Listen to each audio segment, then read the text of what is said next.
Hello world! Welcome back to another video. For this video, I want to focus on a very controversial and hotly debated topic, racism. I know it's a big one and it's been something that has been very highlighted recently with George Floyd and the biggest protest movement in our nation in 2020. But first, I want to share something. I watched a TED Talk by Tom Perko, who was a Croatian man who was traveling throughout the world with very little money and just backpacking and hitchhiking. And in every country, he heard the same thing, that he would be fine in their country, but the next country over was dangerous and the people were not to be trusted. This just illustrates that prejudice, racism, and stereotyping are humanity problems. They're worldwide problems that we all need to work on. And he, throughout his travels all over the world, from Africa to India to Australia, he said that he had an incredible experience with every different country that he went to. I want to share with you different strategies and ways that you can widen your perspective, learn more about racism, and learn more about the situation that our nation faces, and also learn what you want to do about it, what you think about it. Awesome.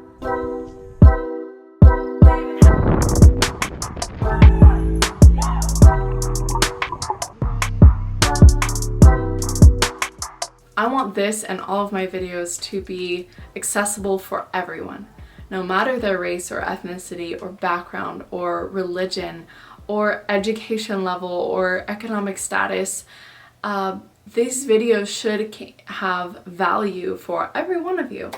But as a white woman, I recognize my limits and I cannot speak to everyone's experience. So that being said, I want to share my background a little bit so that you guys can understand where I come from and know a little bit more about me and why I've chosen to talk about racism, why it really is something that is very near and dear to my heart. So I was raised from a religious background. I would say that my parents are probably more conservative leaning, definitely, and their parents are very conservative. I grew up and went to an inner city school in elementary school, and that was wonderful because my earliest memories are having friends from all different backgrounds, Latino, African American, as well as Ethiopian refugee, and that really helped me to just set the stage of desiring diversity in my life and thinking that it was important because some of these friends were completely different from me in every way, but so important to me in my life. And so that being said, I soon after that, for some different reasons, was brought and I was homeschooled. So from then on, I really was kind of in more of a very white bubble, and I wasn't really exposed to a lot of different teachings about racism or really about race. And I don't really remember it being a topic that we discussed or anything necessarily. And because I had been exposed to those things earlier, I don't think I ever really questioned. I just saw that there were people that were different and I was excited about it and I loved it. The event that truly started me on this journey of wanting to understand racism more fully in the United States, as well as how I could do anything to make a difference, an MLK Day event at my university. I went to a private, religious, mostly white university, and the Black Student Union at my university put on a Martin Luther King Day event. And there was incredible music and slam poetry, and then there was a keynote speaker. And I don't remember the specifics of what he spoke about, but I know that he was a probation officer and that he was speaking about prison reform. And in that, he gave just a new perspective. And I don't remember the moment, but I remember feeling this opening, this enlightenment, this awakening happen, where I recognized that I did not know what he was talking about, that I had not seen his perspective, and I did not understand the racism that was part of our world. And that was so eye-opening for me, and that just made me hungry to learn more and to understand more about how people's experiences was so different from mine. From there, I decided to take a sociology of race and ethnicity class, and that gave me more education, more understanding, more background on the history of race and the civil rights movement and slavery and the different Latinx movements. And that became my favorite class that I ever attended, and was so foundational to who I am today and what I believe in for our country. So fast forwarding to today, any of my friends and family know that I am so passionate about racism, and I will bring it up in almost any conversation. It's something that I'm constantly trying to understand better and figure out a way for me to do little things in my daily life to hopefully make the situation better for those that suffer, and for our nation as a whole to be able to heal and to work toward our ideal. That is why I wanted my first videos to be about racism. So make sure to subscribe to my channel so that you can be seeing the next videos as they come out, as well as like this video and comment what you think and how about your journey with understanding racism or your experiences with racism, so that we can create a conversation. I want to share 8 different resources and strategies on how to really educate yourself about this complex and nuanced issue of racism. I think through using these resources, we can really start changing our perspectives and changing our biases so that we can be a more harmonious and integrated people. So number 1, go to community events. This is my favorite one, and I'm going to share an example of a community event that I attended. While I was preparing for this video, it happened to be Martin Luther King Day, and I just quickly looked up online Martin Luther King Day events in Las Vegas, where I live, and I found that there was going to be a parade, and there was also going to be a Sunday interfaith service. I've been to the parade before, and I didn't think I could go, especially with a new baby. So I decided to go to the interfaith church service on a Sunday right before Martin Luther King Day. And I was able to leave my baby home, and I went downtown. It was in the historic West District of Las Vegas, which is the historically black neighborhood that was segregated. And it was an incredible experience. As you see, I'm sharing some of the footage, and I will also share some of my thoughts from that day.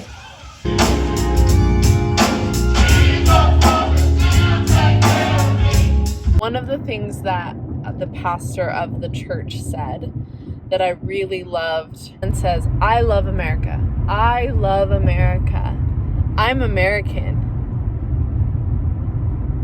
but I'm a critical lover of America, just like I'm a critical lover of myself." And I love that, because loving something doesn't mean just blindly accepting or following or just, I don't know. I feel like real love, even in a relationship, is you still honestly and openly discussing faults, boundaries, things that need to improve. And it's hard. It's hard to do that in a relationship. But I think the same thing applies to America. I want to see what is best for America. So I'm not just going to sit by and not critique and not protest and not do what I can to help America progress, to help America grow and become her best self, right? As a nation, as a country, as a people. And so I really liked that point, because it's often thought to be not patriotic to critique or to protest, but I think that's the most patriotic thing that you can do. It is the way to show your love for your country and your people. Going to community events can be such an incredible and powerful experience. I've been to so many, and really some of them have truly awakened, enlightened, and changed my life.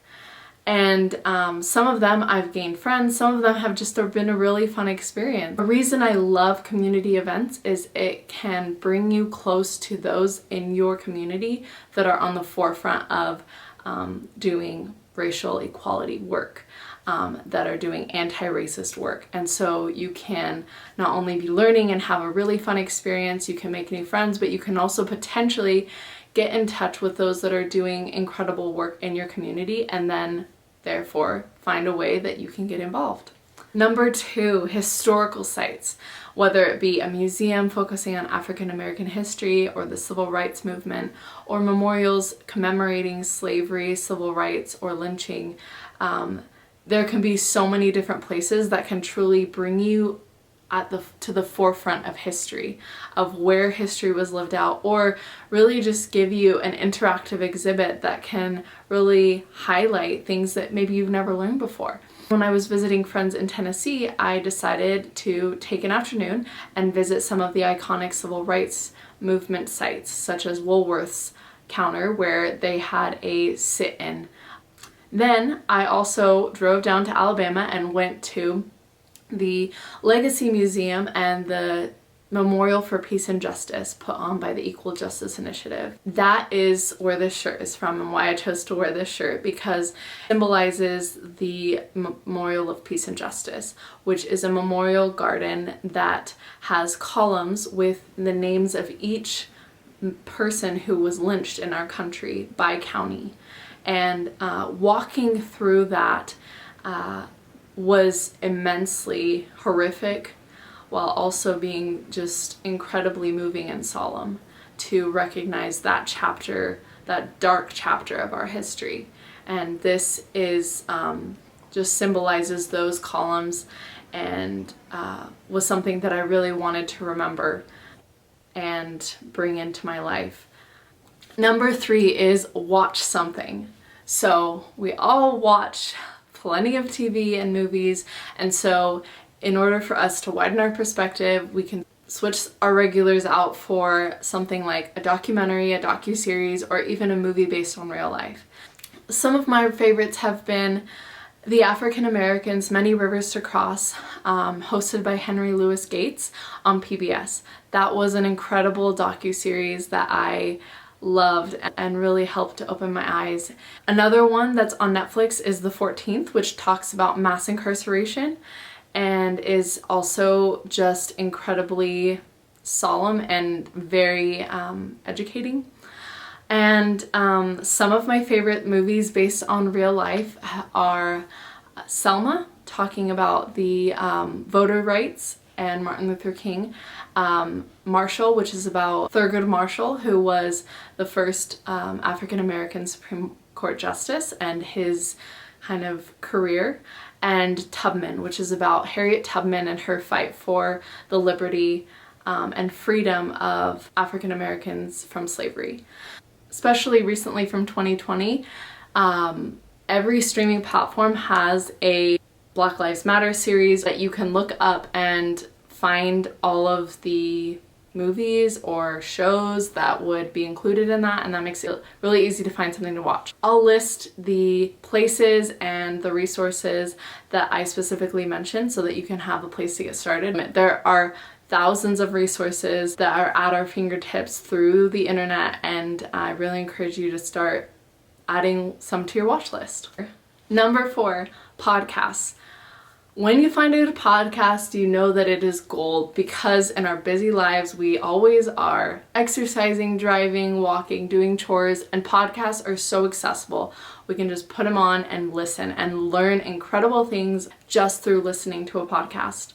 I've been looking, and I know there are so many more, but some of the recent ones that I've really enjoyed have been How to Be an Anti-Racist from Pushkin Media, and Bad Faith. It's an independent media source on YouTube. The host, she's African American, and she brings on many different guests to speak about a variety of political topics, but within them there are several that talk about racism. Number 5, articles and online research. This is something that may be a little bit more intensive, but can really be amazing. There are several articles that I think are musts like The Case for Reparations by Ta-Nehisi Coates, which gives an incredible perspective on just the history of racism and harm that has been done by our different systemic oppressions. And there are so many different articles and blogs and different things that you can do. So if you have some free time one day and you're just wondering about some different things, just look up and start reading. It's an endless. Number 6 is books. As you can see behind me, I have some books. Some of them I've read and some of them are on my list of books that I would really like to read. Books can really dive in deeper and give more perspective than anything else, and I think they're essential. And there are some very incredible books that really essential to our educating ourselves and truly understanding the situation that we're in, and that the history of racism, as well as what is needed to make our future brighter. Some of my favorite books, one of them was Roots, which is a historical fiction based on the ancestry of the author Alex Haley, starting with his 9th grade grandfather who was living in Africa in, I believe, in the area of the Congo in a tribe, and it delineates his life and his culture, and then how he was kidnapped and captured into slavery. And then it talks about each generation's struggle within slavery until the present day with the author. That book was incredibly moving, eye-opening to read in detail. Just one example of the lives of people and how they were affected by slavery and then racism, and truly showed me that we are not so far removed from this, and that it is something we need to continue to be aware of and to discuss and to remedy. Another book that I loved, is Cosmopolitan Canopy, which is by Dr. Elijah Anderson. He is a sociologist in Philadelphia, and the book talks about the different spaces in the city and their racial composition, and how different races will interact and communicate in the cosmopolitan areas versus in maybe their own culturally homogenous spaces. And it just was really eye-opening to see that even if we have civility in certain spaces, that doesn't mean that all of our work is done in creating a better integrated society. And this book really showed me that one of the best ways for us to work toward that type of society is through close proximity and intimacy with different races, and just creating deep friendships with people from different backgrounds and races than us. That is the huge first step that really first starts with civility and understanding, and then healing and solutions. So for many of us, we grew up truly wearing rose-colored glasses, and people tried to say that racism or oppression of minorities was something of the past, and that today we live in just a great society with no racism, right? We've all heard that. And I think that that's dangerous. That's very dangerous for us to not be able to see reality and see the things that are happening in front of us, and recognize that we're not so far removed.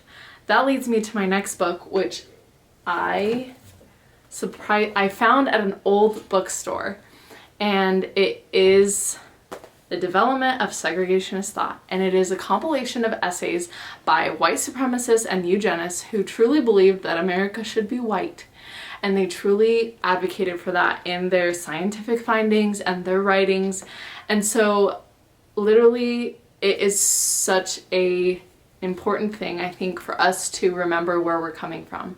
Remember that this is not so long ago, and a lot of these thoughts and ideas and philosophies are informing our world today, are still very much ingrained in the world that we live in today. And so I think it's important for us to educate ourselves about our history.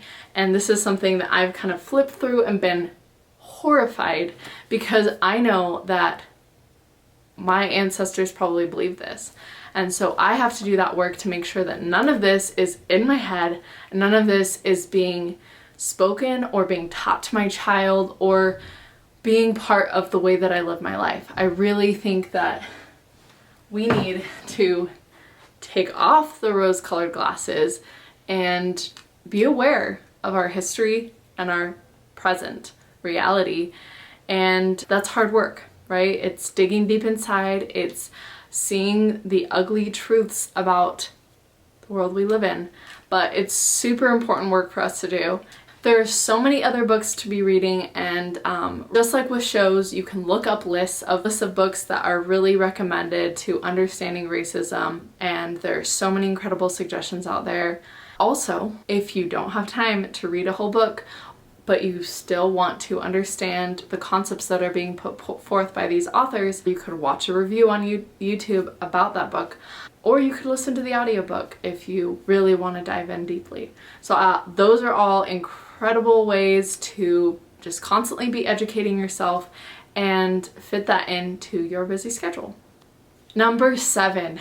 I'm so excited that I remember this, because Harvard put out this implicit association test that is a snap-second show of your bias. So there's anything from biases about straight or gay, or attractive, not attractive, and then there's also a test of black and white. So it's just a quick test you can take online. Over 2 million people have taken it, and I think it was about 70% of white people that took it that have an implicit bias against black people. This was something that's really eye-opening, and you can get an insight into yourself and see maybe there are some biases that you need to adjust. There was a documentary on YouTube that I encourage you to watch. It's called The Racism Experiment, and it was done in Australia.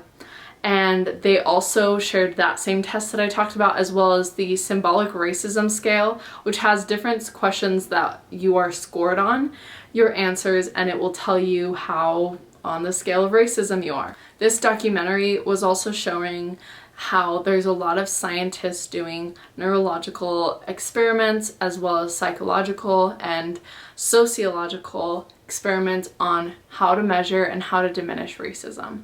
So it was really incredible to see science at work and how that's really being applied to this issue. These are some different cool things that you can look at and test yourself to be able to see where you specifically are and what work you have ahead of you.